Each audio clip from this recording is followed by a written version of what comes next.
umpiring's a brotherhood. Like, no matter if you work one game with a guy or you work 200 games with a guy, you're going to stay in touch with him. You're going to look after each other.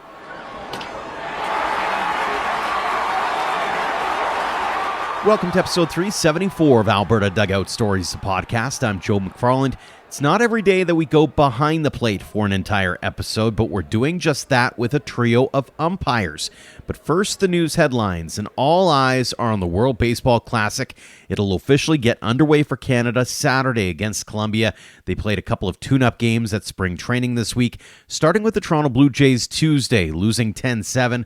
Vauxhall Academy product Adam Macko tossed a scoreless inning of relief, allowing one hit before inducing two grounders, including one for a double play against his pro team. Then it was Dogs product Matt Wilkinson's turn Wednesday against the Philadelphia Phillies, and boy did he deliver in a big way. Tugboat struck out 5 in an old-fashioned 2-inning save to help Canada to the 5-3 victory. Sticking with spring training, and it's been steady as she goes for a few familiar faces, Eric Sabrowski made his spring training debut on Sunday. The AHP Academy product and Cleveland Guardians reliever allowed one hit while striking out 2 in one inning of relief as the Guardians took the 8-3 win over Colorado. Calgary's Michael Soroka made his second start with the Arizona Diamondbacks also on Sunday, but had a rough go of things. He allowed 3 runs on 4 hits and 3 walks in an inning and 2/3 in what turned out to be a 9-6 win over Cleveland. Okotoks Dogs alum Tristan Peters has seen a steady dose of action in camp for the Chicago White Sox. He's appeared in 5 games, hitting .273 with a homer and 3 RBI in 11 at-bats. His Dogs teammate Jacob Melton is making a name for himself in Tampa Bay's camp. He's hitting .235 with 2 absolute bombs to go along with 4 RBI in 17 at-bats. Gavin Logan's spring continues to go well. He has 5 hits and 8 at-bats, driving in 2 with the Arizona Diamondbacks. And Garrett Hawkins has been dynamite out of the bullpen in San Diego so far. The Bigger Saskatchewan native and Vauxhall Academy alum is 0-1 with a save and a 2.45 ERA in 4 games, striking out 6. A few familiar faces are now ranked as top 30 prospects with their respective MLB teams. Nathan Flewelling is at number 11 with Tampa Bay. Hawkins checks in at 14 for San Diego. Eric Hartman is at number 20 for Atlanta, while also at number 20 is Tim Piazentine with Toronto. And rounding it out, Avery Owusu-Asidu of Saskatoon gets in at 29 with Arizona. To the college scene we go, and our top 6 highlights from the past week include a big congratulations to Dogs alum and friend of the show, Aiden Macris. He's been named the National NAIA Baseball Player of the Week after hitting .500 with 2 doubles, 4 homers, 14 RBI, and 9 runs scored in 4 games for Bellevue University. A tip of the cap to fellow Dog Logan Rumberg, who was part of a combined no-hitter in George Mason University's 3-0 win over Lehigh. Rumberg struck out 6 in 6 innings of no-hit ball before Brent Ertl finished the job. Rumberg, for his part, was named his conference's Pitcher of the Week. What a start to the collegiate career it's been for another Dog. William Labonte has not allowed a run in 3 outings for the University of Portland, totaling 14 and 2/3. He's allowed just 10 hits, which include 9 singles and a double, and he struck out 11 in that time. Simon Baker continues to swing a hot bat at Cloud County. The Weber Academy alum hit another 3 home runs in a weekend set against Marshalltown and is now hitting .385 with 4 round trippers and 12 RBI in 13 games. Regina's Takeo Cookson was his usual self with Valley City State University over the weekend. He picked up his first win of the season with a 2-run, 3-hit, 6-strikeout performance in the Vikings' 3-2 win over Mount Marty. And Warman's Brody Gunther is off to a fantastic start with West Virginia State University. He hit his first homer of the season on Saturday night and is now sporting a .394 batting average with 5 doubles and 7 RBI in his first 11 games. Recent guest Landon Barassa has figured out what he's doing this summer. The longtime Winnipeg Goldeyes hurler and most recent Australian Baseball League Pitcher of the Year had some options available to him, but he's opted to stay with Winnipeg for the coming season. The countdown is on to the CCBC regular season. Opening day is March 20th, with Alberta's teams being on the road to start the year in BC. The first Alberta home games will happen when Edmonton Collegiate hosts Prairie Baseball Academy April 4th. The Dogs home opener happens that following weekend, as does the University of Calgary Dinos when they host the Hawks. And don't forget, our annual CCBC season preview extravaganza will hit the airwaves March 19th. And if you haven't already, make sure to head to our websites, as my latest editorial has received plenty of reaction so far. It's all about the opportunities that lie ahead for female baseball, especially with the Women's Pro Baseball League starting up a little later on this year. My take: now is the perfect time to invest in the programming, the infrastructure, and the supports to not just get girls into the game, but to keep them in it and engaged. And I hint at the potential for a female academy program to foster it in their high school years. I'd love to hear your thoughts on this topic, so drop me an email at joe@albertadugoutstories.com. I'll happily read your comments in a mailbag section of a future episode. Now on to this week's guests, and we have something completely different this week, as we have a trio of umpires in the game with three different main focuses. We'll start with Tyler Malaka. The Three Hills native now lives in Lethbridge, where he's been a fixture on the umpiring scene. His first major international event was on the 2024 Junior League World Series in Taylor, Michigan. And as we told you last week, he gets to go to the big one this year, the Little League World Series in Williamsport, Pennsylvania. We chatted with him about that opportunity and more earlier this week. Tyler, welcome to the show. Thanks so much for joining us. Yeah, thanks for having me. I'm excited to be on the show. You've gotten the call to Williamsport. How excited are you for that opportunity? I don't even know if it's hit yet. It was a shocking email that I got in January, but I'm really excited to go. And I'd be lying if I said I wasn't nervous. Walk us through the last couple of weeks, because I get the feeling you've been kind of holding on to this. Like, you knew that this was going to be coming. You knew it was going to be made official. Was it tough to keep it away from friends and family for a while? To be honest, I didn't keep it from my family. I kept it from some friends, but I think I called one other umpire in our association right away, and then I immediately called my family and said, "Hey, don't tell anybody." But yeah. Very cool. Found out in January, and then the official announcement came out last week from Little League International, and obviously everybody knows. Absolutely. What goes through your mind when you get that email? Because I assume that's something that you're kind of striving towards, something that you want to get to at some point down the line. It's got to be a real nice feather in the cap. Oh, 100%. I know, playing baseball growing up and being an umpire, everybody dreams of going to Williamsport. And just to get that email and to read those words saying you've been selected to umpire this tournament, it was, I still can't even put it into words. Was it something you have to apply for, or is it something where somebody applies in your name? Like, walk us through sort of the process to get you to that point where you're getting that email. Well, at first you have to apply through a registry saying, "Hey, I'm interested." But before you even do that, you have to work Little League Nationals, get evaluated and recommended. Then once you get recommended, you can put your name forward saying you're interested. But then it's up to the powers to be at Little League Canada and Little League International to actually say, "Hey, yeah, we want you." Mm-hmm. Is it something where when it goes through your mind, like you and I were talking off air about this, this isn't your first Little League International experience. Walk us through the 2024 experience and maybe kind of lessons learned as you head towards this coming summer. Yeah, so 2024, I was fortunate enough to be selected to umpire the Junior League World Series in Taylor, Michigan. And that was an incredible experience by itself. The people of Taylor treated me and all the other umpires like family, treated us really well, gave us everything we'd ever want. And it was amazing. It was my first time umpiring in the States and working with people I had never even met before. So when we showed up to that tournament, it was, "Hey, I don't know you, but we're family for the next 2 weeks." And that tournament, I don't think anything can top that, but I'm saying that because I haven't gone to Williamsport yet. Mm-hmm.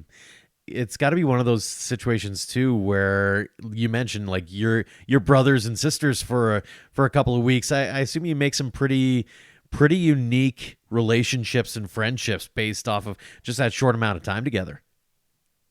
Yeah, 100%. Even though it was 2 years ago, I still call some of the guys I worked with. We chat, we talk about our families, we talk about life outside the field. It's umpiring's a brotherhood. Like, it's no matter if you work one game with a guy or you work 200 games with a guy, you're going to stay in touch with him. And you're going to look after each other. You mentioned a little bit of nerves as well, because this is the biggest stage for Little League Baseball. Does it bring that extra level of pressure, and how do you typically go about trying to maybe talk yourself through that so you can approach it as, hey, it's just another game? Yeah, I'm feeling some pressure already about it. I think the biggest crowd I've ever umpired in front of is 15,000 people. And it's hard not to look up the stats at Williamsport, where they can hold 50,000 people at the stadium and a million people or more watching on TV. But at the end of the day, you have to tell yourself it's just another game.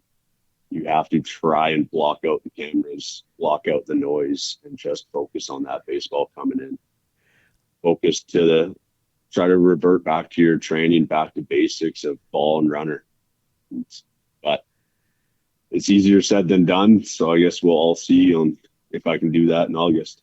We're sure you can. That being said, though, I ask this of the athletes a lot, have you started to kind of put yourself into those shoes? Like, start envisioning, hey, that first time you step out on the field, hey, that first time that, the first pitch of the game, that kind of thing, to kind of just make sure you take that moment to soak it all in, because this is such a unique experience. Yeah, I definitely have. And fortunately enough, the crew, we have to go down in May and look at the facilities, meet the crews. So I have that experience. I can soak it all in before the tournament even starts, or I can soak in most of it. Mm-hmm. Obviously, we won't have 50,000 people there in May, but I'm fortunate enough where I'll be able to soak in at least the facilities and the field and build a rapport with my crew. So it makes that first game a little bit easier, mm-hmm. hopefully. Is that a kind of an underrated aspect of the job to a certain extent, is just to be able to walk the field and understand, okay, here's the nuances, here's the sight lines, here's where you might lose a ball in a light or whatever the case may be, just to kind of familiarize yourself with the setting a little bit? Yeah, 100%. It's really underrated. I teach clinics and I tell people, hey, walk around the field, get familiar with it. And you can see the look on these kids' faces where like, no, I know this field. I know it. I've played on it. But as an umpire walking the field, you notice different things that as a player you might not notice. So absolutely. Looking ahead to it, I ask this as well of the athletes when they're going to take on a season or whatever the case may be, but do you have any expectations or goals of yourself heading into Williamsport? I'd be lying if I said I didn't want the championship plate. I think every umpire at every tournament wants that championship plate. But at the end of the day, I just want to be able to walk off the field and say to myself, I did the best I could.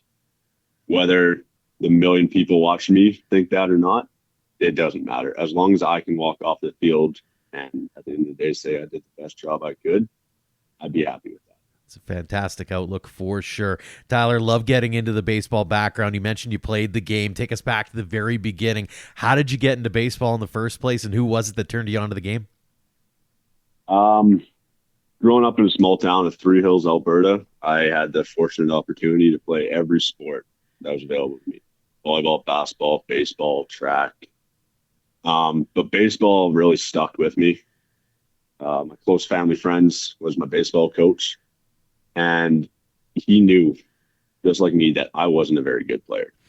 I was a center fielder. I was our third or fourth starting pitcher, but primarily center field. Bunt and run guy. So basically all I did was stand in center field, just like any other baseball dad, and call balls and strikes from 350 feet away and try to argue with that umpire. But at some point during my last season, my coach pulled me aside and said, hey, you aren't good. I don't think you have a future as a player, but you have a great eye, and I think you'd be a great umpire. We need an umpire for our 11U team, and it pays $40. And I told him, Coach, I just heard $40. I'm in. So grabbed the pillow from the shed, took my spot behind home plate, and just made it up as I went. But I did not care because I had $40 in my pocket. But from there, I quit playing baseball because the season came to an end. Took a baseball Alberta clinic, got certified, worked a couple more games in trios, and then eventually moved down to Lethbridge for university. And that's where I got an email from Mitch Ball saying, "Hey, you want to join Southern Alberta Umpires Association and make some more money?" And I'm really fortunate that I took that opportunity.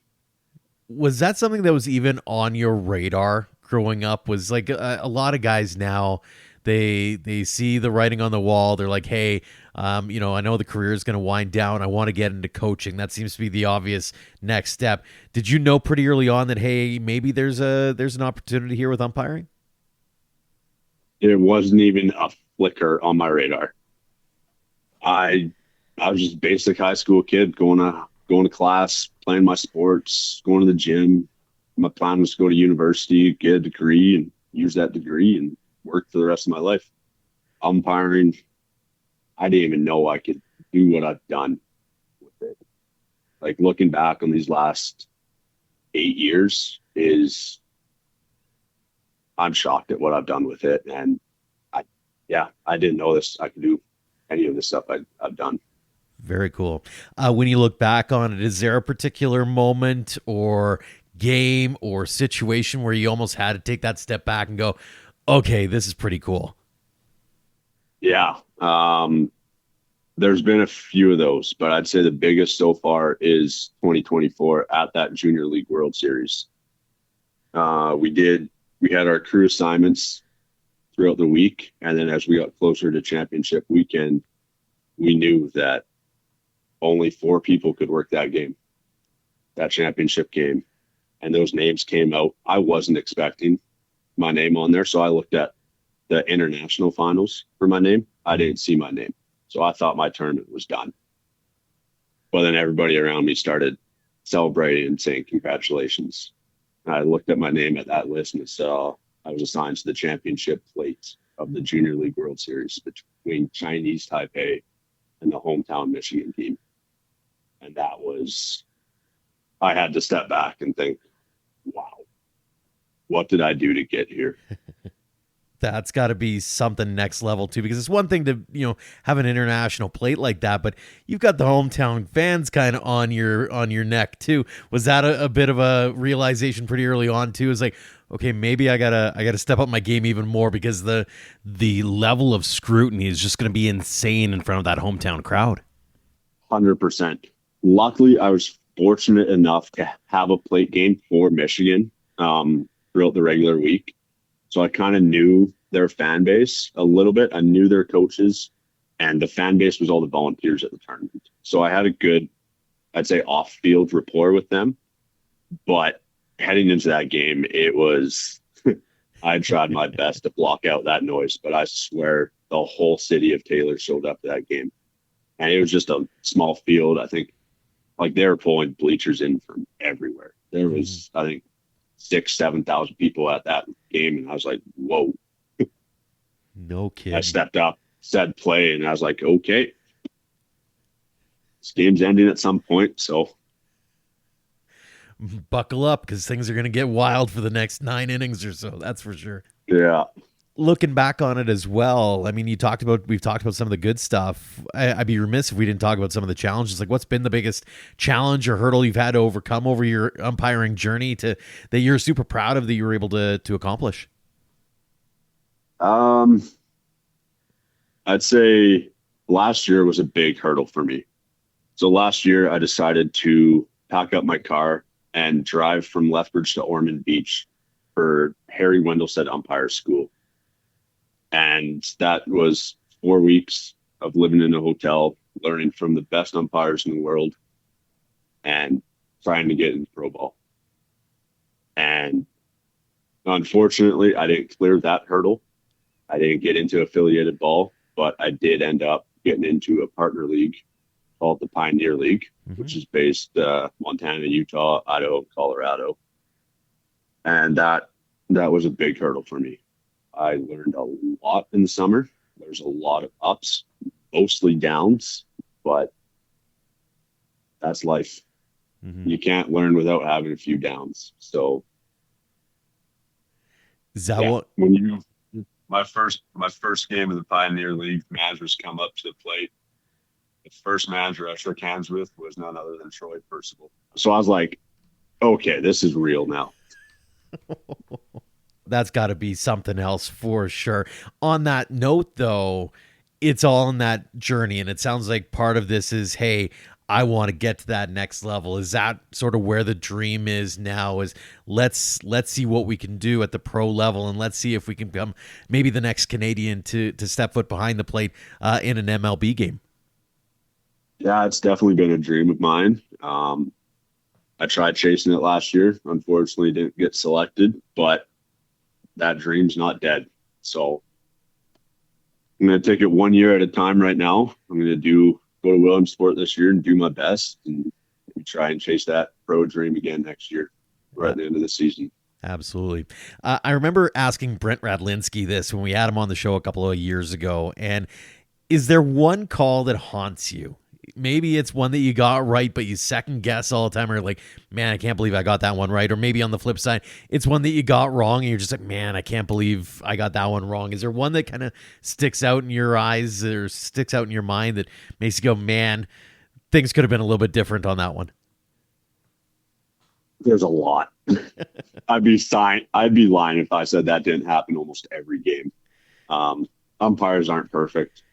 We try to be, but we're not. Um, but I'd say, oof,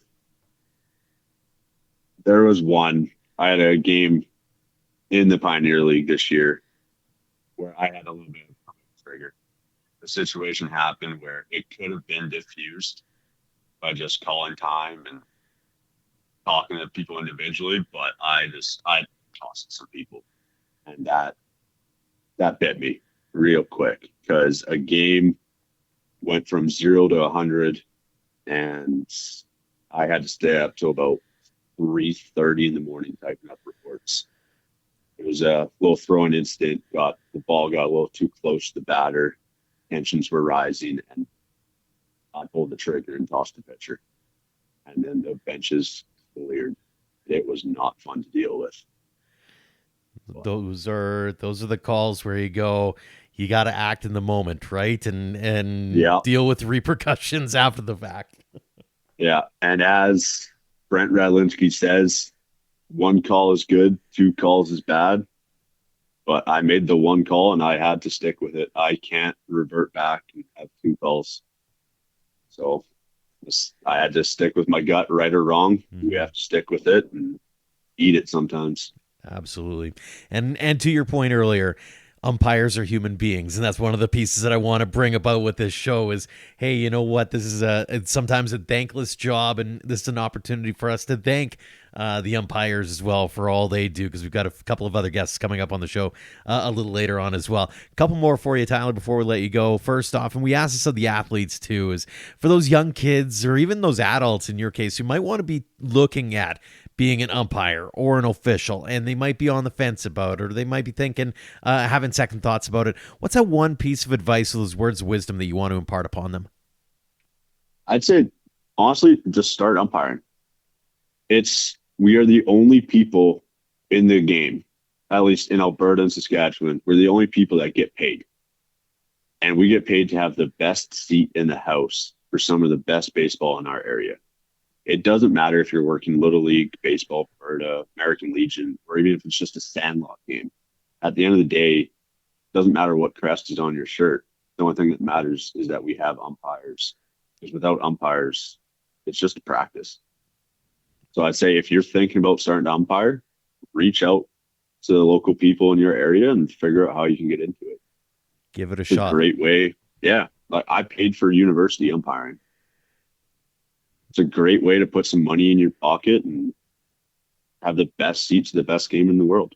Absolutely. And the other added bonus to it is that, hey, you know what you said, we've got a great base of baseball here. And especially with the Blue Jays bump coming up, there's going to be a lot of people, a lot of kids that are going to want in on the action. And we're going to need those umpires to make it all happen. So hopefully we see a few more get involved in the game that way. One final question for you, Tyler. It's one we ask everybody here on the show. What does the game of baseball mean to you?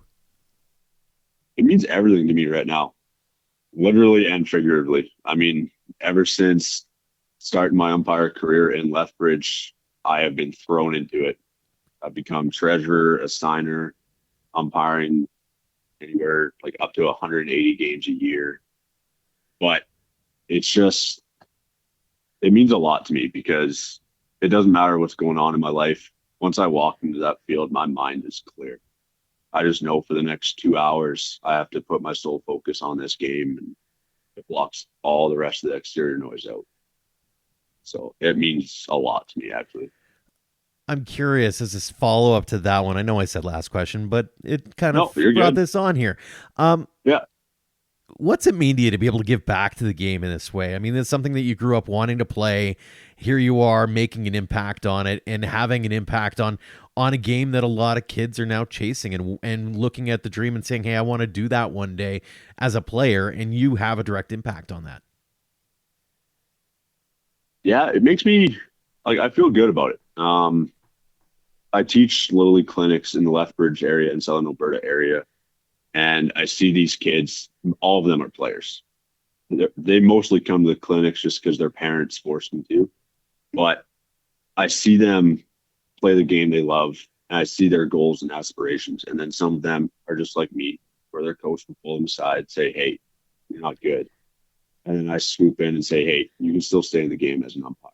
And just to, I don't know, I'm trying to help grow the game down here. Mhm.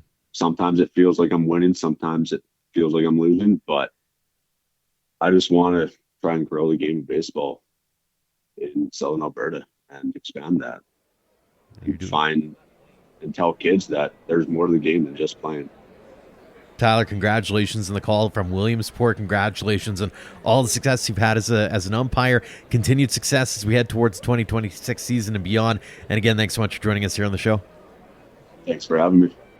Next up is longtime umpire Rob Allan, who's also seen his share of big events over the years. I actually first ran into him at this winter's Western Canadian Baseball League AGM, where he made a presentation about some of the things he's been doing to make the crews better across the league. In short, hours upon hours of watching video, then providing feedback and guidance in real time. It's a passion of his, and I thought it'd be great to get into his mind a little bit for you in this conversation. Rob, thanks so much for joining us here on the show. Thank you for having me. We are just a couple of months away from the WCBL season, but I know the season for you starts much sooner than that. But before we get to that point, I do want to ask, how excited are you to get back out on the field? I just can't wait for all this snow to melt so that we can get back out there and call balls and strikes and save some outs. Mm-hmm. I had the pleasure of sitting in on your presentation to the WCBL AGM and found it so fascinating to hear the behind-the-scenes stuff of umpiring, because it's something that the average everyday Joe doesn't necessarily get to see. But it's a big reason why we wanted to have you on here as well. And one of my big takeaways is your passion for making it better. And making the game better from a fan perspective, but from an ump perspective, a team perspective. Walk me through your process when it comes to the mentoring side, because it seems to be something that you're very passionate about. Yes, the mentoring side is definitely very passionate about, from just mentoring other umpires in the WCBL to even Baseball Alberta. We have an umpires academy that we kind of get for the young umpires or up and coming umpires that we work with. And then for the WCBL, the idea when I came on was to try to give guys evaluations and try to make them better, and the whole group of umpires in WCBL better was kind of the idea. So you watch a lot of game tape, don't you? Yeah, it got to the point last year where instead of watching Blue Jays games, I was watching WCBL games because if I wasn't on the field, I was watching the games as they went. Plus, then afterwards, what we did is we had a group of about 10 umpires that were video supervisors that I would assign games to, and they would go through those and kind of give me a report on, in this inning there's this, or in that inning take a look at this. So then I would look at their games as well, and then sometimes I was able to either just send them the written report, or I would actually do a video report for them and say, hey, show them video clips and that, so that they could see what I was talking about on certain plays or certain situations. So, I watched way too much, so much so that I didn't even realize the Blue Jays had started winning again. Because all I was watching in the spring there, from once the season started at the end of May till like August, was WCBL games, and then I realized, oh wow, the Blue Jays are doing quite well. I better start watching them again. Mm-hmm. Walk me through some of the things that you're looking for when you're doing all this review and all these different games, whether it be at the WCBL level or even for some of those kids who are starting out doing the academy stuff. Like, what are you keeping an eye on? What are you really trying to focus on for them so that they can better their games? Well, sometimes you just kind of go back to the basics. Like, say, for plate stance, we would look for making sure that they have proper head height, good timing, that they're in a good slot position, they can see the outside corner.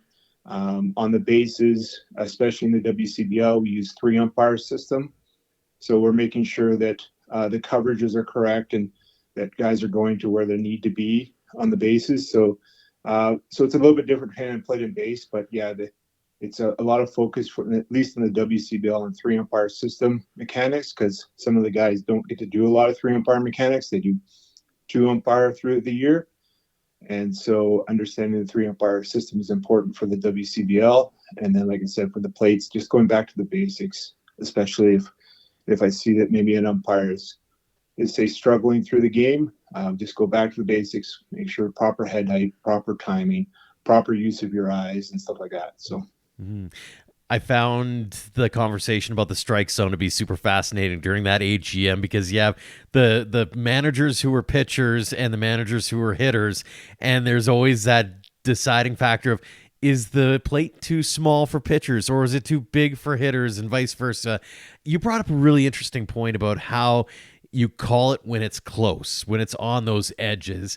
Walk me through what you're looking for as an umpire yourself, but also the advice that you're giving to the younger umpires about making those borderline calls and trying to be as consistent as you can. So yeah, there's definitely like my philosophy is, like, there's a obvious strike is really easy to call right down the middle. Obvious ball, the ones that are, miss the plate by a foot or whatever. It's the ones that are in that gray area. And I find at the amateur level, at least, we're not talking at the professional level, as they will get in trouble if they're 0.1 of an inch off. They're wrong, right? So we're not at that level. So my feeling and my philosophy that I try to teach is that if it's in that gray zone, try to call those strikes. Look for strikes. There was an umpire who I met when I was a young kid. His name is Jim Cressman, and he said to me at a clinic once, and Jim is umpired at the Olympics and professional baseball, and Jim said, if it could have been a strike, it probably should have been a strike. So really, those decision pitches at the amateur level, we want to be calling strikes. I'm not saying calling, 3 or 4 inches off the plate a strike, but anything, like within, if it's, we're not really good enough yet at amateur level to be able to say, oh yeah, that pitch was a 1/4 inch off the plate, that was a ball, right? Where maybe major league umpires at times are, right? So it's just one of those things where, you get yourself, and especially as you go younger ages, if you're calling ball after ball after ball, it just makes your job harder. It's not any fun for the teams. And then, the batters are just looking for walks, which is not the way baseball is supposed to be played or meant to be played, especially at the younger ages. Mm-hmm. Love that philosophy. I'm curious, though, especially you kind of alluded to it. Hey, we're not at that level of Major League Baseball, but has that sort of skewed things a little bit from the mindset of whether it be the hitters or the coaches or that in your eyes in terms of that level of, I'll call it expectation of, hey, it's got to be a ball or it's got to be close. Like, has that changed sort of the relationship between umpires in your eyes? And I definitely think ABS system and all these other things have really um, narrowed the strike zone, even at the amateur level. Mm-hmm. But I definitely think guys do get in trouble at the amateur level if they do go too small of a strike zone, right? So um, I always just tell them, go up there looking for strikes. Don't be looking for calling balls. Look for calling strikes at the amateur level. But as you get to the higher level, you definitely have to dial that in a little bit more, almost to like a professional strike zone. Once you're getting up closer to WCBL or Div 1 college and stuff like that. Mm-hmm. I'm curious, what would you say is maybe the biggest challenge or disconnect that you're running into right now between umps and players and coaches maybe, and maybe it's one that you want to get on the same page about right now? So definitely on the plate, I think the outer half of the plate is traditionally sometimes at the amateur level been called a little bit more lenient in the strike zone. And we're definitely trying to bring that in closer to the outside part of the plate. It seems the inside part of the strike zone is called fairly consistently, but sometimes umpires go out and grab maybe outside pitches that start getting themselves in trouble. I guess, and then the other thing on pitches is, high and low pitches, they can see from the dugout. So if you start calling too many that are, just, above or below the knees you're calling strikes, you might get yourself in more trouble. And then on the bases, it's more about, I think, being in position, right? So if you're running into a place because you're late and then you're having to make a call on the run, you're often going to get yourself more of an argument because the manager sees that, hey, he had to come running in there late into that position. Of course, he got it wrong, right? So being in position, understanding the three umpire system, I think on the bases is very important to make sure that you're at your position in plenty of time to make your call, and then selling it, right? So. As we head into the new WCBL season here, is there anything that you're hoping to get across to the umpiring crew this year? Things that you learned maybe from this last year, things that you want them to be all keeping in mind heading into the oncoming summer? So yeah, I think the main thing is, again, because a lot of the guys haven't done a ton of three umpire system, is getting them more comfortable with the three umpire system and making sure that they are ready and in the right position. Because as a crew, if you're working well together, it makes a world of difference on the field as opposed to even if just say one part of it, you're missing out one part of that and you're having troubles on, it makes the whole crew kind of look bad. So we want to work as a team together, make sure we're covering. And then when we do make mistakes, say we have missed coverages or something like that another umpire just steps in and umpires the situation to make sure that we do have an umpire covering that play. So I think that's the main thing I'm worried about is polishing up our three umpire system.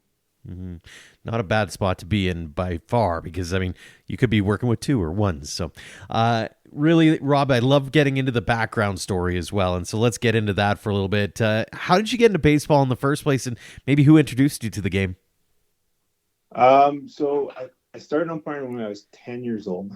Basically, my dad started umpiring because he was he had just, he was the one dad that would show up on time, that they'd be like, hey, we need an umpire. And my dad would start umpiring. So he decided to get certified. And then a couple years after that, I was, a tall kid, big kid for my age. And so they're like, you'd make a good umpire. I don't know what that means, but that's what they said. And so I started umpiring and I just started doing games. And by the time I was, 13 years old, I was actually started out doing a fast pitch instead of baseball. and I was already doing adults as a 13-year-old. So at 15, I decided I wanted to umpire baseball as well. So I did baseball and softball when I was 15.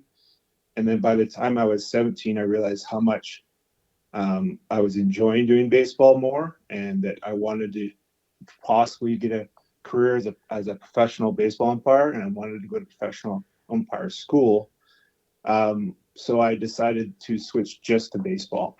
And from basically when I was 17 on, I'd only umpired baseball. And I went to umpire school when I was 21, back a long time ago, and almost got a job as a minor league umpire. I was on the reserve list. They basically took 20 out of the school, and I was ranked number 21. So I just missed out on that. And but I have, come back, brought back the information and the knowledge that I got from going to umpire school, and went and did amateur ball. And I've done most levels of amateur ball, including some professional ball, with the Vancouver Canadians when I lived in Vancouver. Mm-hmm. I would be their kind of fill-in umpire if one of their umpires couldn't make it over the border or got injured or whatever. So I did, over a span of about 8 or 9 years, I think I did about 30 Vancouver Canadians games, which were a lot of fun. Even had a little argument with John Schneider one time when he was managing the Canadians. So actually, it was a series with John Schneider and Pat Murphy. Oh, and, wow. That was, I think Pat Murphy was manager with Eugene Emeralds at the time. So that was quite the series to have to umpire. But and then I've done international baseball as well. So I've kind of come up through all possible, areas of umpiring that I wanted to do. And now I enjoy doing the WCBL here, and now that I've moved to Alberta. Very cool. When you look back on it, do you have a favorite moment or memory on the field where you almost had to take that step back and go, okay, that's pretty cool? So I umpired in the Pan American Games twice, both in 2011 in Guadalajara, Mexico, and 2015 in Toronto. And in both those opportunities, I got to umpire the semifinal game on the plate between Cuba and the United States on both those tournaments. Very cool. So that was quite, there was a catcher for Cuba who I did not necessarily get along with very well. His name was Ariel Pastano, and he was quite a handful to deal with as a plate umpire. But I did 2011 and 2015 Pan Am games with Cuba and United States games, which were quite intense. I can only imagine. On the flip side, I ask this of the players all the time, and I'm curious from an umpiring perspective, what's been the biggest challenge or hurdle you've had to overcome during your time as an umpire that you're super proud that you were able to get over that and continue to forge your path in the game? Well, I think as, I'm getting older now, trying to make sure that I'm still doing a good job out on the field, getting into the positions I need to get into, even though maybe I'm not as fast as I was. Not that I was ever that fast, but not as fast as I was younger. So just trying to make sure that I'm serving the game properly. And the day that maybe I'm not necessarily as good on the field as I should be, and maybe not getting into the plays, maybe I just stay on the supervising side instead. But just trying to maintain and make sure that I'm doing a proper job on the field and not just relying on my experience. Mm-hmm. I'm curious, what does that mean to you to be able to give back to the game, not just from obviously the umpiring side and tutoring and mentoring on that side, but also being able to have an impact on the game itself and the players, and knowing that you can show them that can be a good relationship between player and umpire? Well, I think right now that's kind of one of the things that makes me excited about staying involved in umpiring is the ability, because baseball's been very good to me. I've gotten to go lots of places and umpire lots of games, and so now I'm trying to do what I can to give back. So a couple things, like obviously through WCBL and trying to mentor umpires along to become better umpires at a higher level, right? But also at the lower levels with the Umpire Academy. We started 3 years ago with Baseball Alberta, so the Baseball Alberta Umpire Academy, and we kind of are looking for those next kids that are up and coming umpires that maybe wouldn't even be recognized. They're just doing their local community ball, and they apply for academy, they get accepted, and we take them through 3 different events in the first year, and we run little mini umpire school, and so I get a great joy from doing that, probably more than actually umpiring now.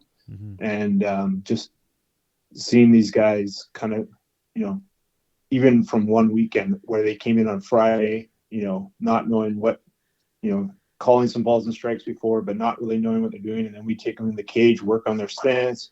We do field stuff with them. We do classroom work. Plus, they do live games. And just watching them from the Friday to the Sunday, the difference in their ability on the field and their confidence on the field is kind of what gets me excited now and why I still stay involved. So, well, it's having an impact too, right? As far as what you're starting to see some more people signing up and that kind of stuff. And we're certainly going to need more of them going forward, especially with the Blue Jays bump and everything else going on in the baseball world now. And I'm curious, I got a couple more for you, especially for those young people, or maybe their parents or grandparents, and they want to have an impact on the game at the umpiring level.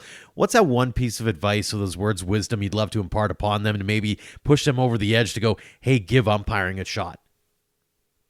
Well, I think a couple things. Like, yes, and if you have a child or a grandchild or whatever that express even a little bit of interest, just the people skills that it gives them, dealing with adults and dealing with other players, and the people skills that you get from umpiring is so beneficial in anything that you do in life. But then also on the other side of that is, as parents or grandparents that are watching the game and they're not happy with the umpire that's making that call, that young umpire, just remember that they are learning too, just like your son or grandson is at playing shortstop, right? So they're going to make mistakes.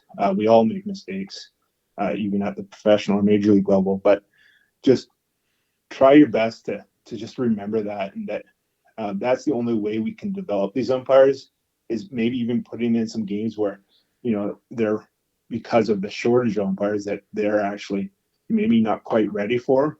And if you kind of, as a parent or grandparent, end up, yelling and screaming at this umpire, this person might say, you know what, I might be just better off working at McDonald's and not getting yelled at, right? So it's just a kind of balance of yes, I know you're not happy with the umpire's call, but just remember that these umpires are all learning, right? So we're all human, all make mistakes, and it's bound to happen at some point or another, and nobody's out to get anybody by any stretch either. So love both of those pieces. They say in umpiring is your first day you have to be perfect, and then you just get better from there, right? So as somebody who tries to be perfect every day, yeah, it ain't happening, but it's a nice try for sure. Rob, one final question. It's one we ask everybody here on the show. What does the game of baseball mean to you? Well, you can ask my family. It means I spend many, many hours, even in the off season, just doing baseball stuff, whether I volunteer with Baseball Canada, Baseball Alberta, the WCBL. So baseball for me is pretty much, I would say, a good 60 or 70% of my life, and it always has been, and it probably always will be.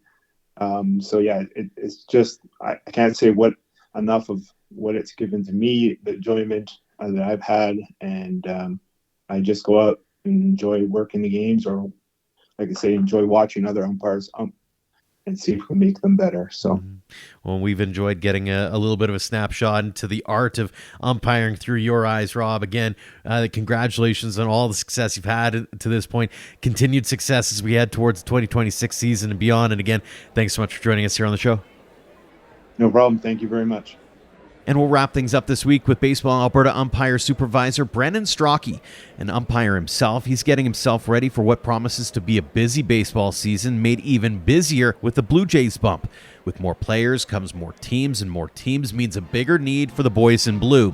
Strocki is feeling comfortable with where they're at now, but would love to see a few more baseball enthusiasts and even former players take a shot at standing behind the plate and around the bases. Brandon, welcome to the show. Thanks so much for joining us. Appreciate it. Thanks for having me on. Another season is upon us. How are we looking, first off, for uptake for the upcoming season? Yeah, for umpires, for baseball Alberta, we're laughing right now. We've had a record number of clinics applied for, to the point where we actually had to kind of cap our clinics for a bit here to see our instructor availability. We only have so many instructors in our province that can teach clinics, and so we're happy that we're pretty maxed out at this point. So compared to 2025, I think we're at 5 more clinics than what we had last year. So that's a good sign. We'll see how those clinics fill up in terms of registration numbers. But early indicators say that we're on for a good season this year in terms of registration numbers. And obviously a lot of interest around the game as well. The Blue Jays bump is apparently very real, according to some early indicators, at least in my world. I mean, how much of an impact do you see that being on your needs heading into this season? Yeah, we kind of found the same thing in 2015 when the Jays made their run there, that there was certainly a correlation between what the Blue Jays are doing in baseball across our province. And certainly what that just means is as players increase, the number of teams will increase. And therefore, the need for officials, the number of officials will need to increase as well. And so that's big. That's something that we are definitely cognizant of, and that's why our willingness to continue to add as many clinics as we can possibly take on is there, because we know that we're going to need to provide umpires for all these teams and players that are going to be new to baseball. Mm-hmm. So let's get into the application process a little bit for a second here. For those who might be on the fence about it or wondering if it might be for them or not, what are you looking for from an ideal umpiring candidate? Yeah, it's one of those things that we've talked about lots. The ideal candidate is anybody that's 12 years of age or older. That's kind of our minimum set age requirement, and after that, it's pretty open. We've had first-year umpires that have come from huge playing or coaching backgrounds in the past to umpires who honestly don't really know much about the game, and so that's interesting for them. And the way our programming is set up, our clinic system is set up, is that we kind of cater to all of the above. And so if your experience is vast, then great. You're probably going to fly through the level 1 and want to jump into level 2 probably the next year. Maybe you're just quite happy being level 1 and just learning kind of the basics, still kind of catching up on your baseball knowledge at the same time. So after the age requirement, there isn't really much in terms of what we ask for. The more ideal candidates that we would love to have are those that are dedicated and willing to be able to commit, whether that's to their local house league or to the province. And that just means that we know that players make really good umpires. That's a known fact.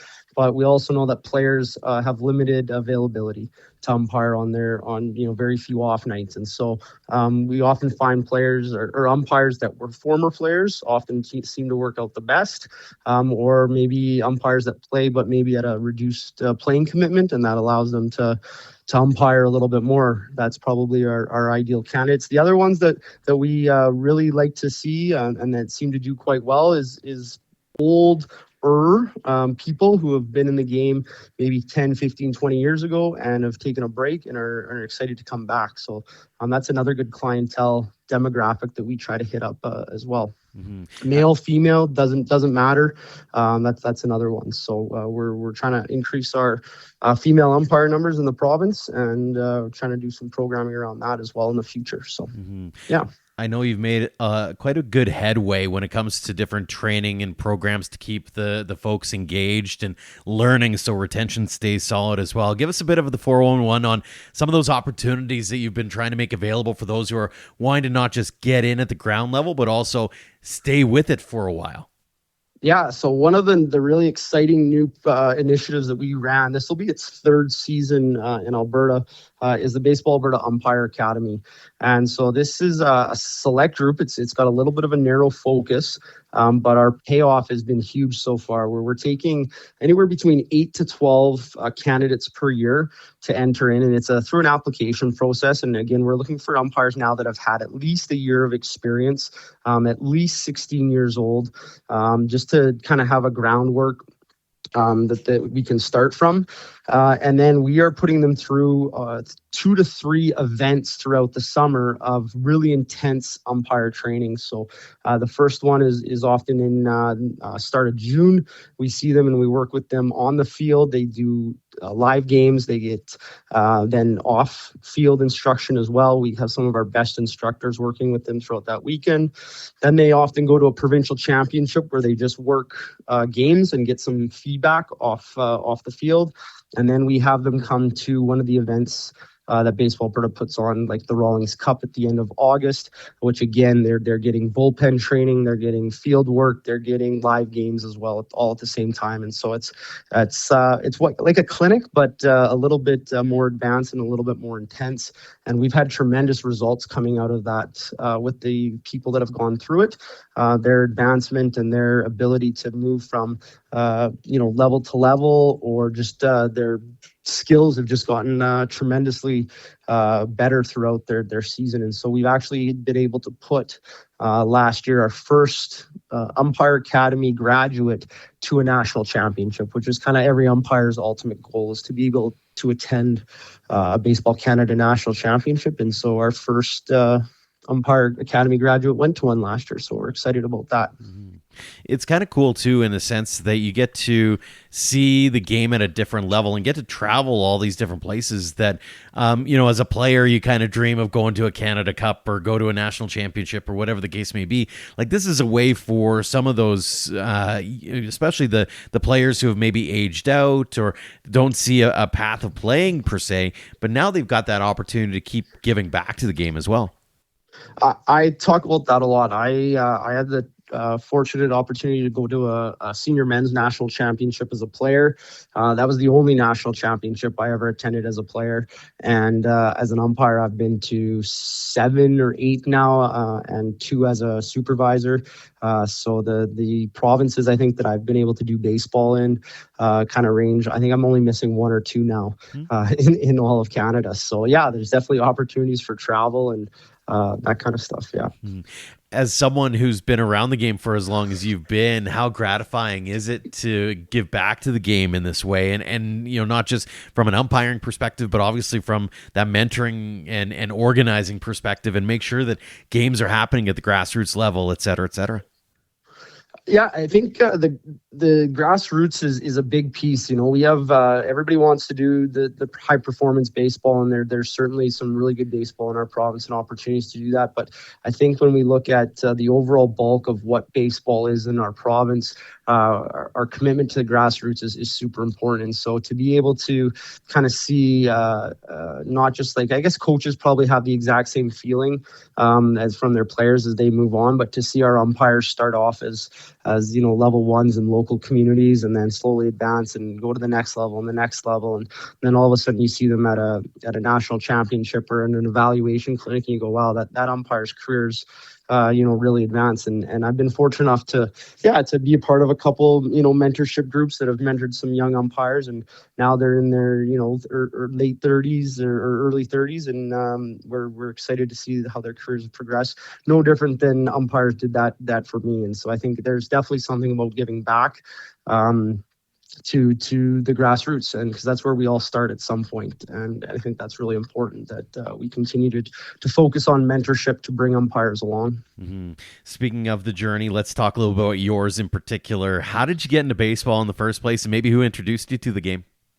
Yeah, I probably was a T-ball player. My dad was the executive director of Baseball Alberta in 94, 95, a little bit of 96 there as well. And I think so he started me off when I was 4 years old in T-ball, and I kept playing my whole way through 18U, and then on and played senior baseball in Sunburst League as well. And then kind of after the national championship in 2013, I decided to focus solely on umpiring, and that was kind of the transition. But I had been umpiring since I was, I think, 12 years old. I took my first clinic in Stony Plain and kind of always umpired throughout. So, yeah.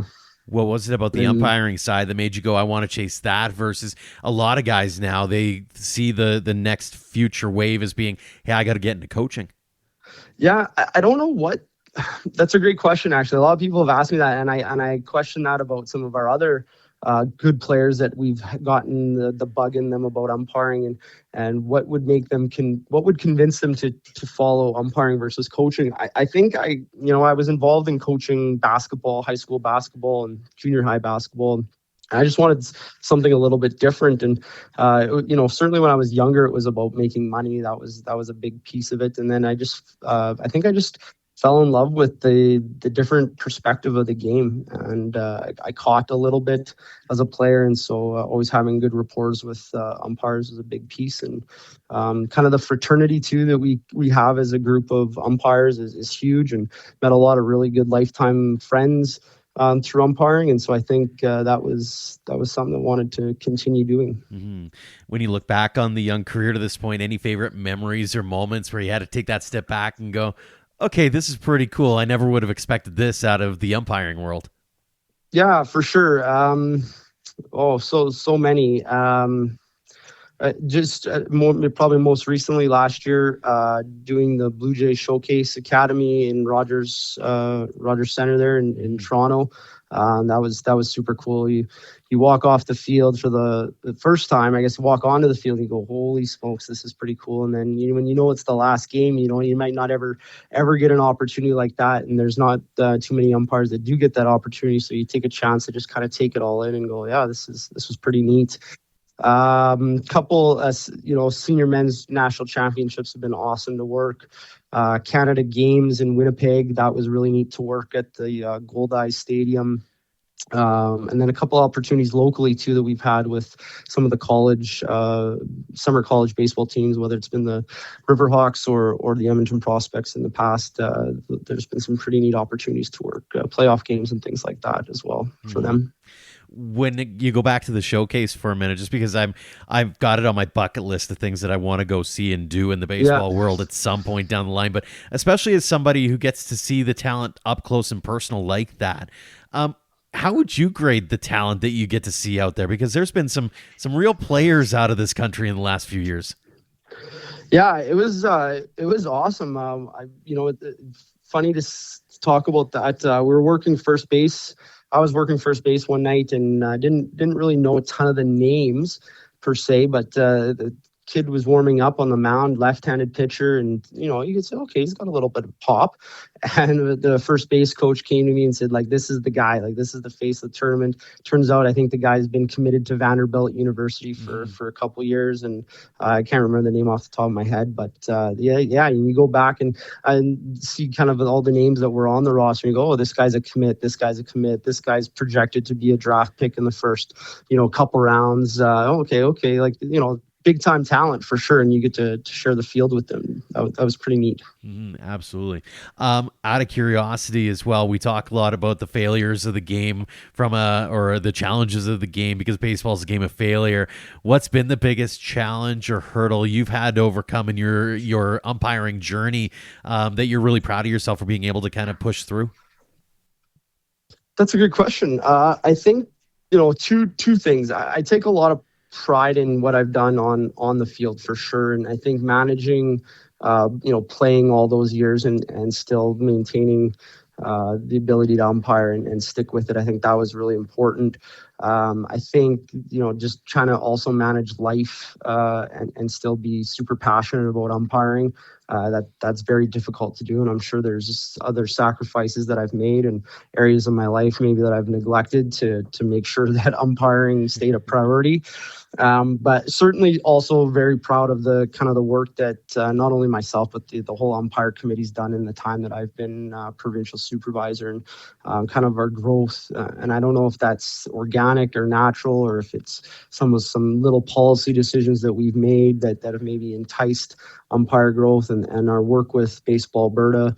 It's just been really nice to see how umpiring has come in literally, less than a decade, 8 years. I think I've been doing this, and how our numbers have exploded. And kind of I think we're at I've talked about this before, where we're at a point right now where I think the new generation of what umpiring in our province is going to look like, we're just on the cusp of that. We're kind of finishing out a kind of a time period where it was all about growth and numbers, and now we're kind of like embarking on the new frontier, if I can to say that. And so I'm excited about that as well, to see what the future is going to hold, because I think there's a lot of new opportunities. Things like this academy is just one instance of some new things that I think we can really kind of create here in our province to help develop umpires. Mm-hmm.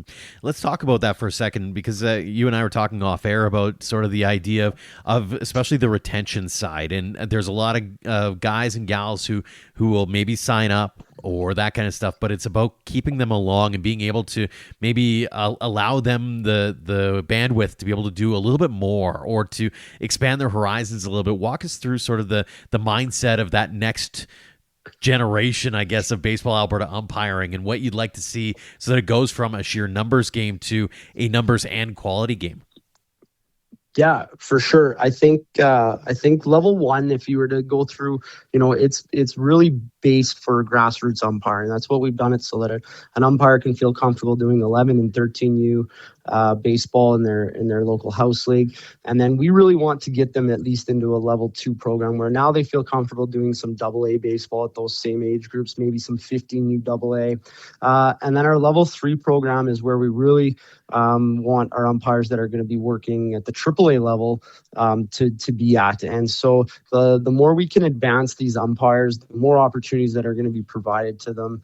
And our training is great throughout, but our training really seems to get more interesting, more intense as they continue on with the levels, to culminating in our super clinic level 4-5 weekend every year, which is a full 2-day event with a banquet and some award ceremony stuff, and it's a really good time with kind of the top 60 umpires in our province, and we encourage all of our umpires that should be hopefully their goal to reach, and that opens the doors to basically every level of baseball in the province. So I think that's part of the retention piece, is to show that there's opportunities. I think the things like the academy is really important, that we can help these umpires get really high level training really early on in their careers and advance them along. I think we're, like I talked about briefly, trying to develop some female development programming. That's kind of the next step for us. I think that's huge. I think there's some areas in which we can work with that older population that's maybe been out of the game for a little bit, but used to have a ton of playing or coaching experience, that we can do some sort of an accelerated program with them. I think there's cross collaboration between all the different entities that are in the province of Alberta for umpiring. I think that there's an opportunity.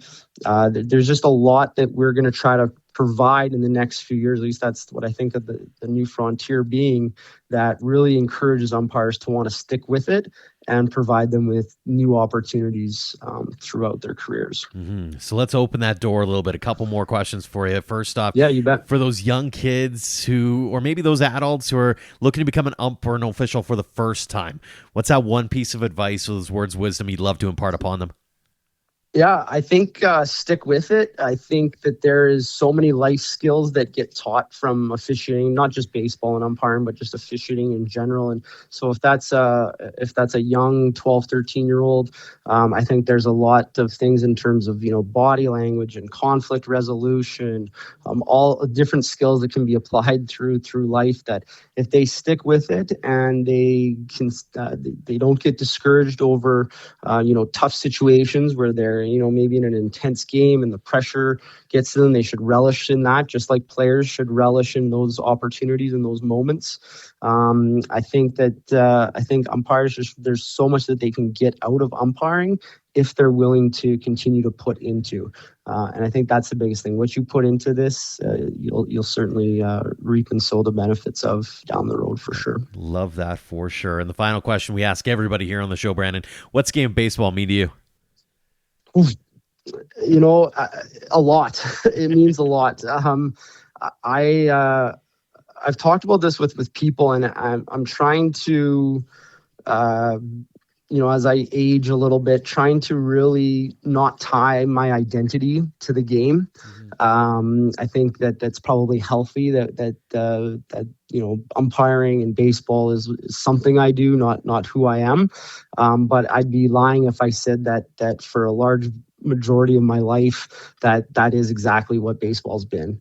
I'm a baseball guy. When I went to a job interview for the first time, I had a bunch of baseball stuff on my resume. It was like, baseball's a huge part of my life. This is what I've done. I've either played or umpired since I was 4 years old. I think I've been a Baseball Alberta member ever since, without a year. So it's just there's a ton that baseball has given me, and therefore it's been a huge part of my life. It's the friends that I've made along the way. It's the opportunities that I've been given and fortunate for.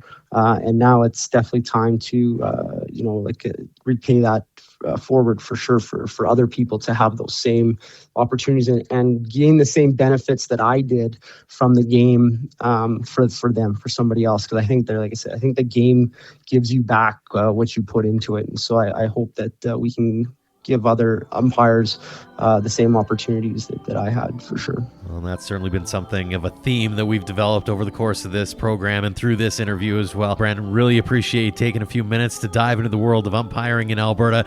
Best of luck as we head towards the new season, and thanks so much for joining us here on the show. Right on. Thanks. I appreciate it. Thanks again to Tyler Malaka, Rob Allan, and Brandon Strocki for joining us this week. And thanks to all of you for downloading and listening. A special tip of the cap to all of the umpires, officials, and volunteers who thanklessly do their jobs and don't get a ton of attention. We truly appreciate it and the opportunity to showcase what you do. As always, we're very fortunate to have our Platinum supporters on board to help us tell the game stories. The Okotoks Dogs, Under the Lights Sports and Entertainment, and the Western Canadian Baseball League have been outstanding in helping us cover costs like web hosting fees and online newspaper subscriptions, among many others. Make sure to check them out at albertadugoutstories.com/supporters. Until next time, thank you for all of your support online, on social, and on air of Alberta Dugout Stories.